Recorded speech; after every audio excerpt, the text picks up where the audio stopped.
Chilli powder అన్ని రకాల వంటలకు పచ్చళ్లకు సరైన chilli powder. No colour no chemicals. Radha లోపలికి వెళ్ళి ప్రాక్టీస్ చేద్దాం. ఇక్కడే కూర్చుందాం. అలాగే. అక్కర్లేదు, నేను కింద కూర్చుంటాను. నువ్వు కింద కూర్చుంటావా? మరేం పర్వాలేదు, ముందు మీరు కూర్చోండి. నేను పైన కూర్చోవడం, నువ్వు కింద కూర్చోవటం. గురువుల ముందు శిష్యుల కింద కూర్చోవడం చూడముచ్చటగా ఉంటుంది. మీరు కూర్చోండి, చెప్తాను. సరే, ఇక మొదలు పెడదామా? ఈ రోజు నేను పాఠం నేర్చుకోవడానికి రాలేదు. మరి ఇవాళ నా పుట్టినరోజు. Very many happy returns of the day. Thank you. ఈ రాత్రి మా గెస్ట్ హౌస్ లో పార్టీ అరేంజ్ చేశాను, మీరు రావాలి. అలాగే. అలాగే అంటే కాదు, ప్రత్యేకంగా మీకోసమే ఏర్పాటు చేశాను. తప్పకుండా రావాలి. తప్పకుండా వస్తాను.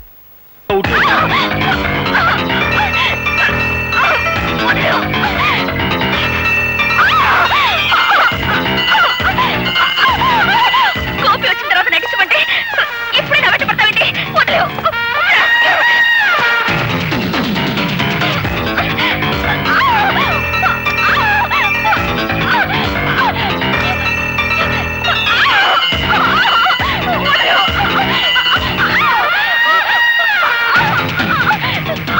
నేను నటించమంటే ఏమిటో చేసే పని పశువులా ప్రవర్తించుకో. వదిలేవు.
ఒంటరిగా ఆడపిల్ల దొరికింది కదా అని అత్యాచారం చేయబోతావా?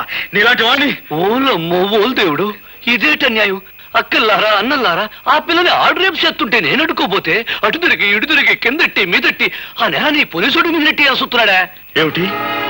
నేను రేపు చేయబోయానా? కావాలంటే ఆ అమ్మాయినే పిలిచాడు.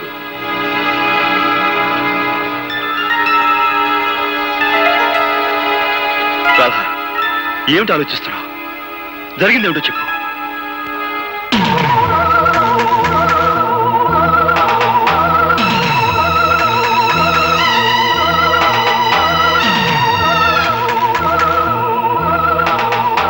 రాధా, వీడి వాగే వాగుడికి నువ్వు నోరు తెరిచి నిజం చెప్పి వీడి నోటికి తాళం వేయి.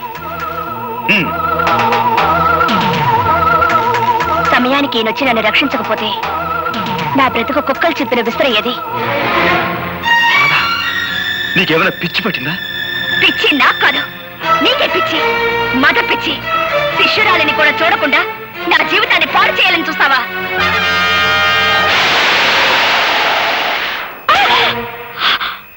పెళ్ళిడు వచ్చిన ఆడపిల్ల మీద నువ్వు చేసుకోవడం తప్పు.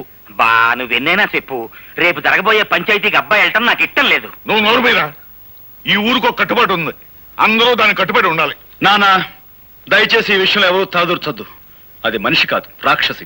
అందుకే కొట్టాను. ఎందుకు నువ్వు అనేదేమిట్రా? పంచాయతీకి వచ్చి నేను క్షమాపణ చెప్పాల్సిన అవసరం నాకు లేదు అంటాను. సరే, నువ్వు వెళ్ళకపోతే నీ బదులు నేను వెళ్ళి పంచాయతీ ముందు నిలబడతాను రా. అమాయకమైన ఈ గ్రామ ప్రజానీకానికి ఈ ఆముదాలాశ్రయ దండాలు దండాలు. ఇంత ఘోరంగా దారుణంగా జరిగిపోన సంఘటన మొత్తం ప్రజానీకానికంతా తెలుసు. కానీ నా మీద లేనిపోని నేరాలు మోపాలని పెద్ద డ్రామా యాక్టింగ్ చేసేస్తున్నాడు ఈ హార్మోనియం పెట్టిగాడు. జరిగిన ఈ సండాలపు విషయాన్ని పోలీస్ కేసుగా నమోదు చేసేసి ఈ డుక్కు నాయాల్ని ఏ కీలు కా కీలు, ఏ జాయింట్ కా జాయింట్ తీసేయగలం. కానీ మీకేమాని కొన్ని కట్టుబాట్లున్నాయని, ఎవళ్ళు తగులు ఆళ్లే సెటిల్మెంట్ చేసేసుకుంటారని నాకు అండర్స్టాండింగ్ అయిపోనాది. కనుక వద్దు వద్దని అబ్బాయి ఎంత మొత్తుకుంటున్నాయనకుండా నువ్వే తీసుకొచ్చావు ఈ పంచాయతీకి. ఈ తతంగం సొత్తుంటే వాళ్ళు కావాలని పన్నిన పన్నాగంలా ఉంది. నేను చూడలేని ఘోరాన్ని, నువ్వే చూసుకో. ఇన్స్పెక్టర్ గారు, పియాతి పియమైన నా గ్రామ ప్రజలారా, ఇందులో ఇరుక్కుంది ఆడు కూతురు ఈడి కూతురు కాదు, నా కూతురు, నా కన్న కూతురు. ఈ కేసు తాలూకు తీర్పు పోలీస్ స్టేషన్ 4 గోళ్ల మధ్యలో జరగకూడదని ఈ ఇన్స్పెక్టర్ గారు ఒప్పుకున్నందుకు గాను దీని తాలూకు తీర్పు ఈ గ్రామం నడిబొడ్డులో ఈ రచ్చబండ మీద ఈ ప్రజలందరి ముందు ప్రజలే తీర్పు చెప్పాలని అందరినీ కోరుకుంటూ నేను కూడా కూరుకుంటున్నాను. ఎప్పుడూ తీర్పు చెప్పేది మీరే కదా, కానివ్వండి. నిజమేననుకో, తగు మా అమ్మాయికి సంబంధించింది కదా. మీ నిజాయితీ మీద మాకు నమ్మకం ఉంది, మీరే తీర్పు చెప్పండి. ఈ ఊళ్ళో ఉన్న ఆడపిల్లలందరూ నా సొంత కూతుళ్ళు లాంటి. ఒక ఆడపిల్లని మానభంగం చెయ్యబోయాడు అంటే అది ఘోరమైన నేరం. దానికి నేనిచ్చే తీర్పు మా అమ్మాయి చేత 100 కొరడా దెబ్బలు తింటమో, లేక మా అమ్మాయి కాళ్ళ మీద పడి దండబెట్టి క్షమించు అని 3 సార్లు పేదయ్య పట్టం. నేను ఏ తప్పు చేయలేదు. చెయ్యని తప్పుకు ప్రాణం పోయినా క్షమాపణ కోరను. ఆహా, చెయ్యిన తప్పుకి క్షమాపణ కోరుకోవడం నామోసి అన్నమాట. అయితే చేసిన తప్పుకి కొరడా దెబ్బలు తిను. రే కొరడా.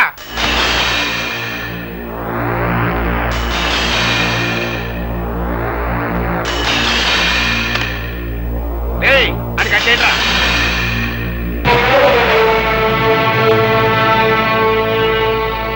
నాకు నేనుగా ఈ పంచాయతీకి వస్తే తప్ప నన్నెవ్వరూ తీసుకురాలేరు. నాకు నేనుగా దెబ్బలు తింటే తప్ప నన్ను కట్టి కొట్టే మొనగాడు ఈ చుట్టుపక్కల లేడు.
దగ్గర రాధమ్మ గారు గోపికన్ని కొరడాతో కొడుతున్నారమ్మా. తొందరగా కదా.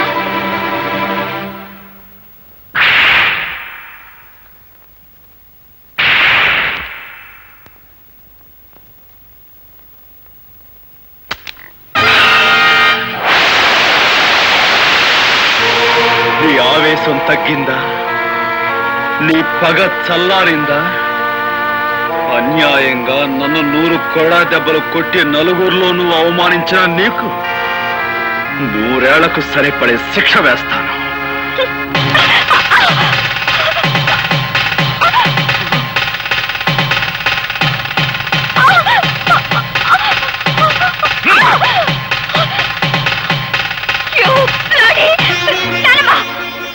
తప్పమ్మా. నీ పెళ్లి జరిగిపోయింది. జరగవలసిన వాడితోనే జరిగింది. బలవంతంగా తాళి తెంచుకునే వాళ్ళ మూర్ఖత్వాన్ని చూసి ఎవ్వరూ జాలిపడరు. నేను చెప్పేది శ్రద్ధగా విను. ఆ తర్వాత మెళ్ళో తాళి ఉంచుకుంటావో తెంచుకుంటావో నీ ఇష్టం. నువ్వు నిలబడ్డ ఈ చోటు, ఈ బంగ్లా, ఈ కార్లు, ఈ హోదా, వీటన్నిటికీ హక్కుదారి ఎవరో తెలుసా? నీ మెళ్ళో బలవంతంగా తాళి కట్టాడే అతను, ఆ గోపి. నువ్వు అనుకుంటున్నట్టు మీ నాన్న పుట్టుకతోనే ధనవంతుడు కాదు సరికదా? కనీసం మధ్యతరగతి కుటుంబీకుడు కూడా కాదు. ఒకప్పుడు వాడు స్వచ్ఛమైన పాలు పంచదారతో చేసిన Tadepalligudem cooperative society palkova. Palkova palkova government వారిచే అనుమతి పొందిన కేసీ చారిటీ లాటరీ ఫండ్ ఈ నెల 16వ తారీఖు డ్రా కలుపుతారు బరంపూర్ లో. ఏ ఊరు వారైనా, ఏ పల్లె వారైనా, ఏ జిల్లా వారైనా, ఏ రాష్ట్రం వారైనా తమ పేరుతో గానీ, తమ పాపాయిల పేరుతో గానీ, ఇష్టదైవం పేరుతో గానీ, కట్టుకున్న దాని పేరుతో గానీ, ఉంచుకున్న దాని పేరుతో గానీ ₹1 పెట్టి ఒక్క టికెట్ కొనండి సార్. ₹1 10 లక్షలు పొందండి సార్.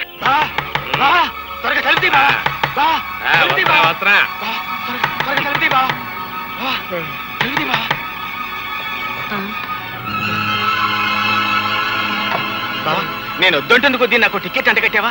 తీరా పేపర్లో చూసేసరికి దానికి ఫస్ట్ ప్రైజ్ వచ్చింది బావా. 10 లక్షలే? అదే కంగారుగా ఉంది బావా.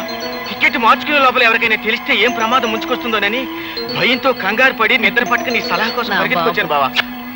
బాబా, భగవంతుడే పిచ్చోడు కాదయ్యా. ఎవరిని ఎక్కడికి చేర్చాలో అక్కడికి చేరుతాడు. ఆ రాత్రి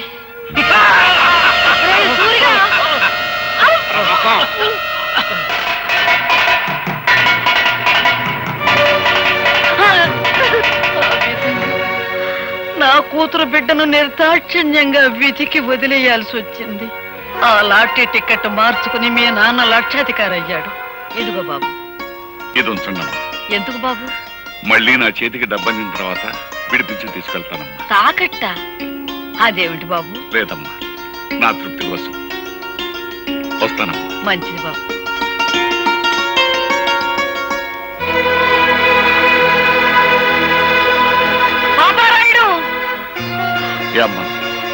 పాపారాయుడు, నిజం చెప్పు. ఈ గొలుసు నీది కాదని నాకు తెలుసు. ఇది ఎక్కడ దొరికింది?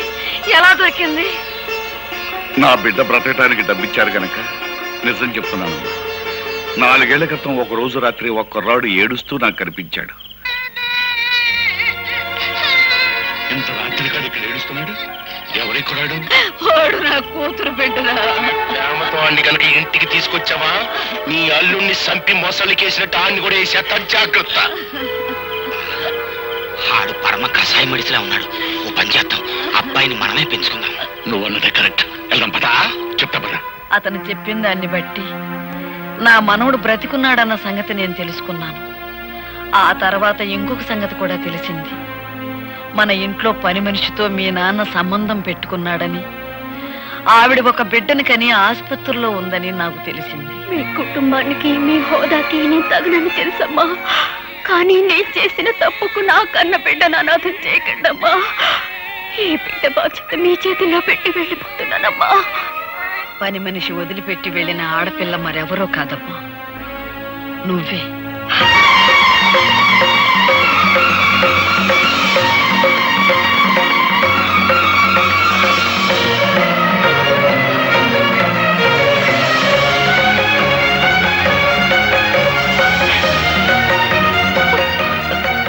నానమ్మా. అవునమ్మా, నువ్వే. ఎప్పుడు చెప్పు? దైవ నిర్ణయం వల్ల నీ బావ నీ మెళ్ళో బలవంతంగా కట్టిన ఈ తాళిబొట్టు ఉంచుకుంటావో తెంచుకుంటావో నువ్వే నిర్ణయించు. మీ నాన్న అర్జెంటుగా నీకు పెళ్లి చేయాలని ఏర్పాట్లు చేస్తున్నాడు. వాడికి తెలియకూడదని నిన్ను ఈ ఇంటికి తీసుకొచ్చి ఈ సంగతి చెప్పాను. సరైన సమయంలో సరైన నిర్ణయం తీసుకోకపోతే మిగిలిన బ్రతుకులో ఏదీ సరిగ్గా ఉండదమ్మా. ఆలోచించుకో.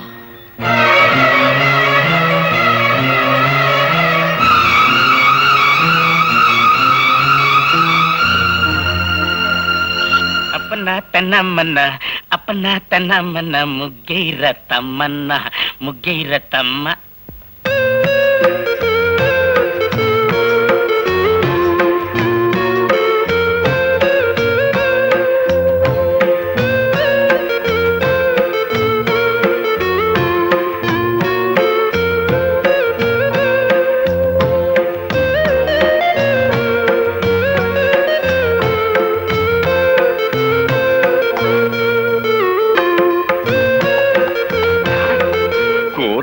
లోపల నావల పంత కోరి పెట్టి నానోయ్ బావా గుత్తి వంక వంటిల్లే వైకుంఠం కత్తిపేట కైలాసం చూడు ఎవరొచ్చారో. అమ్మా నువ్వా? లేమ్మా. మావయ్య గారు, త్రికరణ శుద్ధిగా ఇంట్లో అడుగు పెట్టాను. గతంలో నేను చేసిన పొరపాట్లు మీ పెద్ద మనసుతో క్షమించండి. అలాగే అలాగే, చాలా సంతోషం అమ్మా. తాళి తెంచద్దు అని పెద్ద ఆవిడ పట్టుపట్టిందని ఇన్నప్పుడే నువ్వు మా ఇంటికి వచ్చేస్తావని ఊహించానమ్మా. మావయ్య గారు, ఆ ఇంటి నుంచి కట్టుబట్టలతో వచ్చేసాను. కట్టుకున్న ఈ బట్టలు కూడా ఆ ఇంటి వినిపించుకోవడం నాకు ఇష్టం లేదు. అందుకని ఆహాహా. నా కొడుకులో ఉన్న పరుషం కోడలో కూడా ఉంది. ఒక్క నిమిషం ఉండమ్మా. మా బాస్ సూపులకి సర్దార్ పాపరాయిలా కనిపిస్తాడు గానీ మనసు మాత్రం నిప్పుల మీద పెట్టిన ఎన్నపోస. చూడమ్మా, గోపికి పెళ్ళయిన తర్వాత కోడలు ఇంటికి వస్తుందని ముందుగానే చీర నగలు కొనట్టు పెట్టాం. చీర మాత్రం పట్టు చీరడమ్మా. నగలు మాత్రం సిలకలపూడి బంగారావి. మా కెపాసిటీ అంతేనమ్మా. ఆ గదిలోకి వెళ్ళి చీర మార్చుకోమ్మా.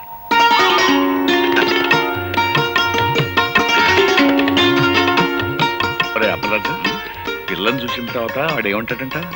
పిల్లని ఏమంటాడో నాకు తెలియదు గానీ మన మాత్రం ఛీ, థు అంటాడు. అంతేనంటావా? గ్యారంటీ.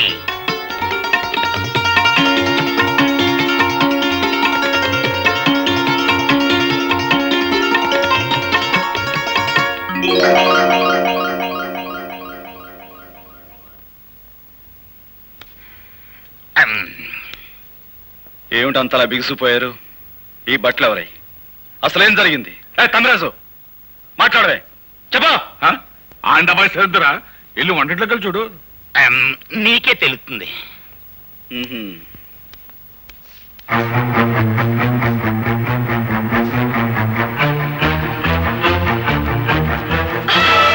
నా ఇంటికి వచ్చి వంట చేసేందుకు ఎవరుగా నువ్వు?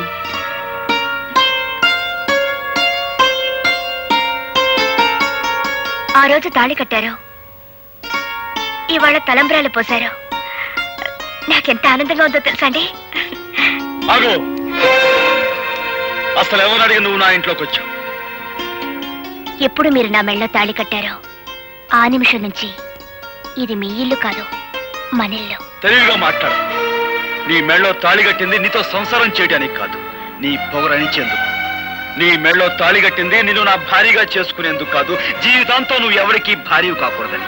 ఎవరికి భార్య కాకూడదనే మీరు ఆ పని చేస్తే నేను మీ భార్యగా ఉండాలనే కదా. ఏమండి, జరిగిందేదో జరిగిపోయింది, అదంతా మర్చిపోదామండి. మర్చిపోదాం? ఏమిటి మర్చిపోయేది?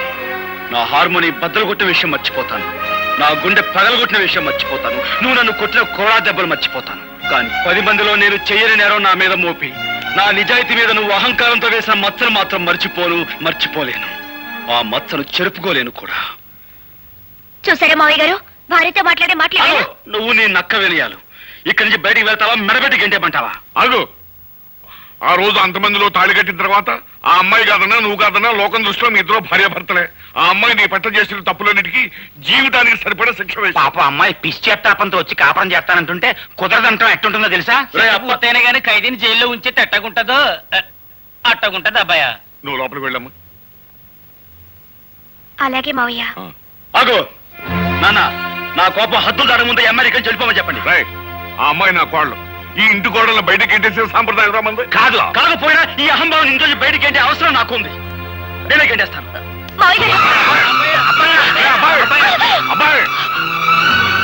అబ్బాయి అబ్బాయి అమ్మాయి వాడు అలాగంటాడు కానీ నువ్వు లోపల పదమ్మా.